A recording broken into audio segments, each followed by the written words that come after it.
Mas aí eu falei assim, olha, deixa eu cobrir um grande prêmio? Tá bom, vai lá. Pode ir.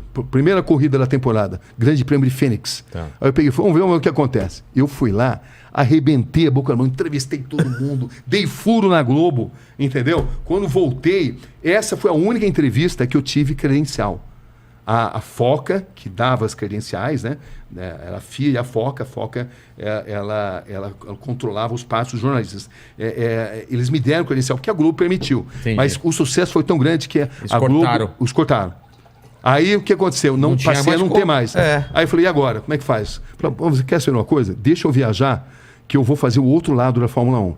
E eu fiz 1 ano de cobertura da Fórmula 1 no SBT, sem credencial, às vezes entrando, por exemplo, no Canadá, que era no circuito de Notre Dame, que era um lago ali, barquinho de pedal. Sim.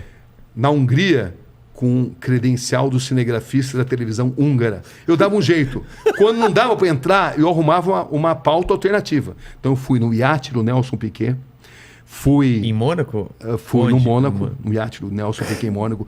Na fábrica da McLaren, mostrar como a McLaren fazia os carros do Senna, porque o Senna adorava o meu trabalho. E ele abriu todas as portas para mim. Fui na ilha do Nigel Mansell. Passei a ter contato com todo mundo.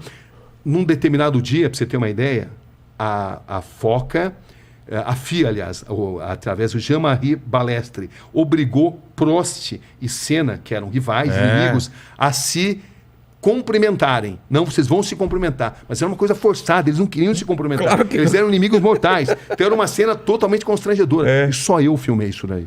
Por quê? Porque o Reginaldo, que é meu amigo, o Reginaldo foi meu primeiro editor na Globo, né? Um amigo grande, profissional, grande cara, enfim. Mas ele estava, acho que, num outro momento, ele não pôde cobrir isso daí, né? Por alguma razão, ele não cobriu e eu cobri. Só as suas imagens. E o fato é que essa cobertura dos bastidores passou a chamar muito a atenção.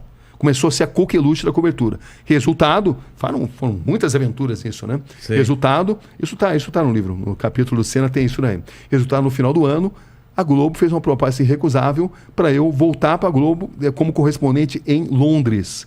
Aí eu volto na Globo, agora pela segunda vez, né? Entro na Globo pela segunda vez, que é na minha estreia, onde eu cubro a morte do juiz Giovanni Falcone. Eu era correspondente e fui exatamente contratado porque todos sabiam do meu talento, da minha capacidade de cobrir qualquer tipo de fato. Mas né? Londres é só a base. Era a minha base. De lá você ia para vários lugares. De lá eu ia para todas as partes do mundo cobrindo Fórmula 1. Enfim, eu passei a ter uma grande relação com os pilotos, especialmente com o Senna, que me abriu muitas portas. E aí eu passei a cobrir Fórmula 1 pela Globo, pela porta da frente. E aí era muito mais fácil, né? E aí veio o 93, onde eu descobri o panadeiro Paulo César Farias, entre uma cobertura e outra. Passei a fazer coberturas políticas, coberturas de guerra, cada vez mais importantes, entre um grande prêmio e outro. E passei a crescer muito. Você fazia ao mesmo tempo, então, os grandes prêmios e fazia essas coberturas também? Fazia. Então você não era preso Não, porque você tinha as corridas, mas as corridas não aconteciam todo fim de semana. Elas tinham ali um determinado número de datas e eu ia para todas. Né? Eu tinha a incumbência de cobrir toda a temporada, mas sobrava muito tempo para cobrir outras coisas. E também, algo que eu fiz que me deu assim, muitas oportunidades. Como eu viajava muito pela Fórmula 1, eu sempre arrumava outras pautas. Para aproveitar. Então estava na Hungria, vou lá para a Romênia fazer o Castelo do Drácula. A Globo devia adorar um negócio desse. Não era sua obrigação você ainda trazer outra matéria? Mas eu era, assim, muito entusiasmado, eu não medi esforços, cobri muita coisa dessa forma e passei a cobrir todo tipo de evento e comecei a fazer grandes matérias investigativas. Eu já fazia matérias investigativas e é dessa data que eu cubro a descoberta do Paulo César Farias, né? Enfim, o que acontece é que em 94... em 93, aliás, em 94 morre o Senna, em 95 o SBT... Você estava onde na morte do Senna? Você estava no Imola. Você estava lá? Tava. Eu anunciei a morte dele, né? Como que foi? Porque eu estava em casa, eu lembro, era um domingo e tal. Inclusive a frase que eu usei, as pessoas lembram até hoje, uma notícia que a gente jamais gostaria de dar, morreu Ayrton Senna da Silva. É porque quando acontece um acidente, ninguém sabe direito o que aconteceu. Onde você estava? Para você chega como a notícia? Olha, alguém está em campo? Aquele fim de semana, foi um fim de semana... Isso, eu vou tentar resumir aqui, isso é um dos capítulos do livro, né? Mas enfim, foi o fim de semana mais diferente, mais nefasto de toda a história da Fórmula 1, porque na sexta-feira você teve o acidente do Roland Ratzenberger. Exatamente. Aliás, desculpe, na sexta-feira você teve o acidente do Rubens Barrichello. Ah, esse eu não sabia. Na sexta-feira você teve o acidente do Rubens Barrichello, um acidente extremamente grave. O Rubinho quase morreu, o Senna foi um dos primeiros a chegar no local do acidente, socorreu, ajudou a socorrer, foi no hospital visitar o Rubinho. No sábado morreu Roland Ratzenberger. Exatamente. Entendeu? E o próprio Senna me contou que ele não tinha morrido na pista. Que ele não tinha morrido no hospital, mas sim na pista, que ele morreu na pista. Aquilo abalou ele pra tinha caramba. sido contado uma mentira, porque pela lei italiana, quando acontece o que eles chamam de sinistro, o evento tem que ser automaticamente suspenso. Então a corrida que vitimou Ayrton Senna não poderia ter sido realizada, porque o evento deveria ter sido suspenso. Se seguisse e a o lei... Senna me contou isso. Se seguisse a lei, ele não teria morrido. O Senna me contou, olha, Sabrina, eu vou te contar, você não pode falar, eu respeitei isso. O Ratzenberger morreu na pista, não morreu no hospital, mas está sendo divulgado que morreu no hospital para possibilitar a realização do evento. O Senna não queria correr, estava muito abalado, porque ele se sentia sob pressão, pela falta de segurança dos carros da Fórmula 1 naquela época. Estava tendo muita mudança. Pelo fato de ele ter lutado muito para ir para a Williams, e quando ele chega na Williams ele encontra um carro totalmente desequilibrado, e era difícil explicar para o público que o carro que no ano anterior tinha suspensão ativa e que nadava de braçada em relação aos concorrentes, era um carro pior que o do Schumacher, cuja Benetton estava burlando o regulamento. Estava burlando? Estava burlando, usava artifícios tecnológicos não permitidos pelo regulamento. E era difícil para ele poder explicar tudo isso. Então ele estava profundamente assim abalado, foi obrigado a fazer mudanças no carro, improvisadas, porque ele não se sentia bem no cockpit, ele não estava confortável, por uma reunião de fatores.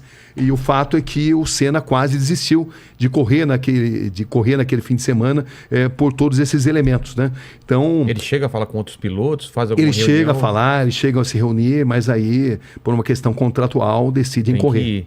Decidem que tinham que correr. Então você tem aquela célebre imagem dele que está totalmente contrariado. E contrariado também porque ele tinha um carro inferior ao do rival. No braço ele conseguia as pole positions. Ele não tinha marcado um único ponto, era a terceira corrida da temporada. Nas duas anteriores ele não tinha feito um único ponto, que tinha sido no Brasil, em Aida, no Japão. Ele tinha sido pole position, mas tinha quebrado. Entendeu? Tinha tido um acidente e tinha parado, né? Não tinha marcado o ponto. E ele estava se sentindo sob pressão.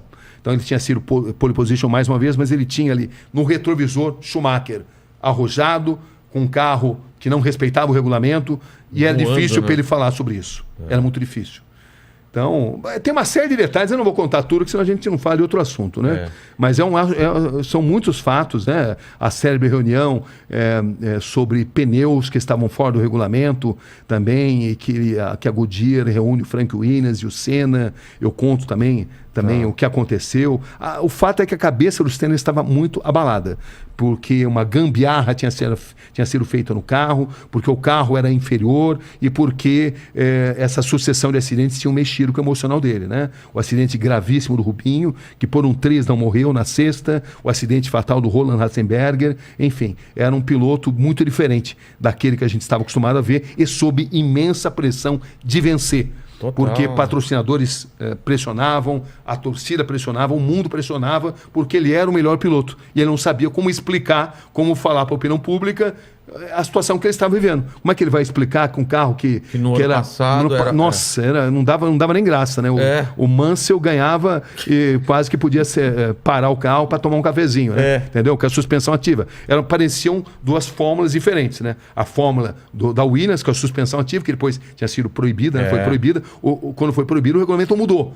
Mas aí a Benetton arrumou um jeito de burlar o regulamento. E ela estava burlando o regulamento, usando várias armas não permitidas pelo regulamento. Mas era difícil para denunciar isso daí, porque existe ali todo assim, um corporativismo dentro da Fórmula 1. Claro. E esse corporativismo fazia com que o Senna hesitasse em denunciar, mas ele, nas entrevistas que ele me dava, ele mostrava todo o seu descontentamento. Eu lembro de uma entrevista célebre que eu fiz com ele em Aida, na corrida anterior, onde ele mostrava todo o contentamento. O carro está ruim, desequilibrado, instável, nervoso. Ele usou essa expressão. Foi a primeira vez que ele falou isso daí, numa corrida ali, lá no Japão, que foi a corrida anterior.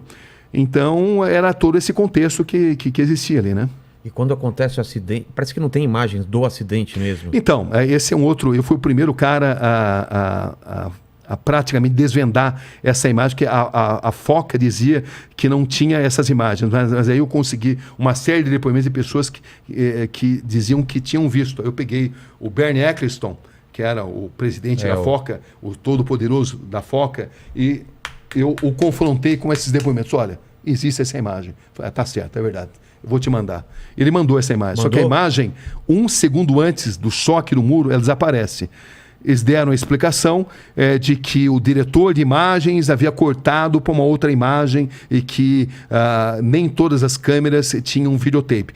Muita gente não acredita nisso, o establishment estranho, né? não acredita, da mesma forma que muitos pilotos afirmam textualmente que o Senna morreu na pista. O Nicola Larini, por exemplo, agora quando fez 20 anos da morte, me deu uma entrevista histórica, muito importante também, onde ele afirma textualmente que por tudo que ele sabe, o Senna morreu na pista e que isso não pôde ter sido divulgado exatamente por as razões que eu mencionei aí, né? E que a corrida teria que ter sido paralisada e também havia um protecionismo ali para o Williams. A Williams não teve culpa da morte do Senna. O Senna sabia dos riscos que ele corria, mas digamos que haveria um risco maior se esses fatos aparecessem, né? Então, o establishment da Fórmula 1 se protege, um protege a do outro para evitar que determinados fatos apareçam. E eu, nessa fase, eu trabalhei muito nas investigações. Essa imagem eu fui o primeiro a mostrar, como fui o primeiro a mostrar a imagem do capacete do Senna, que ninguém mostrava também. Enfim, essa... Um parafuso... O braço da suspensão. O braço da suspensão, né? O braço da suspensão que se rompeu, Deus. exatamente porque o carro estava instável, o braço da suspensão se rompe e ele vai direto contra o muro da Tamburello, né? Uma cena muito estranha, Era uma curva de alta velocidade, onde ele bateu numa altíssima velocidade, mas o Senna não tinha um ferimento no corpo, ele só tinha no cérebro, entendeu? Porque o braço da suspensão, quando se rompe, ele se transforma numa lança, que entra e sai do capacete, num diâmetro muito pequeno, um tamanho muito reduzido, e que o Senna teve má sorte. De outra forma, ele teria saído andando dali, entendeu? Porque ele não tinha outros ferimentos no corpo. Não foi um impacto... O que se acredita é que o fato do braço da suspensão ter se rompido, ele se transformou numa lança que entra e sai do capacete, num pequeno orifício muito pequeno, eu vi ali. E essa imagem do capacete, que também não era revelada, que eu fiquei, como eu te falei, muito tempo ali investigando isso, mostrando isso. Quem tiver interesse em ter mais detalhes sobre isso, está tudo nesse livro aí. Tem muita coisa que jamais poderá ser divulgada, né? Como também tem a história do cara que filmou lá o corpo do Ayrton Senna no Instituto Médico Legal e tentou vender e foi repudiado. Claro. Você não pode mostrar uma imagem dessa. O que vai se ganhar com isso? Nada. Não. Então, né? Mas enfim, mas tem todo tipo de história. E o que eu digo para vocês até hoje é que todos os momentos que eu falo de Ayrton Senna, eu rendo as minhas homenagens, porque eu aprendi muito com ele. Como ser humano, como profissional, um cara comprometido totalmente com o perfeccionismo, com a determinação, e ao mesmo tempo, quando não estava tomado pelo modo perfeição, um cara muito engraçado. Ah, é? Muito engraçado. Tirador de sarro, inclusive no documentário que eu cheguei a fazer, um dia você pode ver até, nossa, me sacaneava direto, nossa, o tempo todo. Até aqui tem uma... O Sérgio Malandro veio aqui, que falava de umas coisas na época que ele estava com a Xuxa. Ele era muito tirador de sarro. Ele era É. tirador de sarro. Mas ele era gente boa, gostava muito dele. Só que era um cara muito competitivo e se prejudicava, deixava de viver uma parte da vida dele. Imagina, porque ele era né? comprometido, o último cara a tirar o pé do acelerador nas curvas. Um cara extremamente talentoso. Nunca o Senna não é o piloto que venceu mais o maior número de grandes prêmios. Esse número foi superado pelo Schumacher. Ele não é o cara que mais venceu campeonatos. Não é o cara que conquistou, mais pole positions, mas embora não tenha esses números absolutos, que todos eles foram sendo batidos, ele é generalizadamente reconhecido pelo establishment da Fórmula 1 como o maior piloto. Por quê? Porque ele era o cara mais arrojado e o cara mais carismático. Você encontrava pilotos arrojados, mas que não tinham o mesmo carisma. Você encontrava pilotos carismáticos, mas que não tinham o mesmo arrojo. O Senna tinha o pacote completo. Tinha uma forma de pilotar que o pessoal fala que era muito agressiva, né? Muito agressivo, muito destemido, e tudo que ele falava virava ouro. Você parava para ver o Senna falar. Ele falava muito bem, em vários idiomas. O italiano dele era espetacular, o inglês dele era espetacular, o raciocínio dele espetacular. O Senna era assim, endeusado no Japão, na Itália, no mundo inteiro, mas no Japão, na Itália, no Brasil, são os países onde realmente era de fato assim, endeusado, né? É um cara muito especial, muito bacana e, enfim, um momento muito bacana. Tanto que um ano depois, quando eu recebi essa proposta para sair, a Globo, eu lembro que fez uma proposta para eu ganhar uma espécie de bicho, né, de premiação lá para renovar meu contrato, mas eu decidi que eu não queria mais cobrir Fórmula 1. Se eu ficasse na Globo, eu tinha que continuar cobrindo Fórmula 1, mas depois da morte do Senna, eu achei que não tinha mais sentido, eu queria dar prosseguimento à minha carreira de jornalista investigativo internacional. E foi isso que eu fiz. E eu pude fazer isso inicialmente fora da Globo, mas aí, um ano e meio depois, a própria Globo me levou de volta para Nova York, enfim. São etapas da minha vida. O que você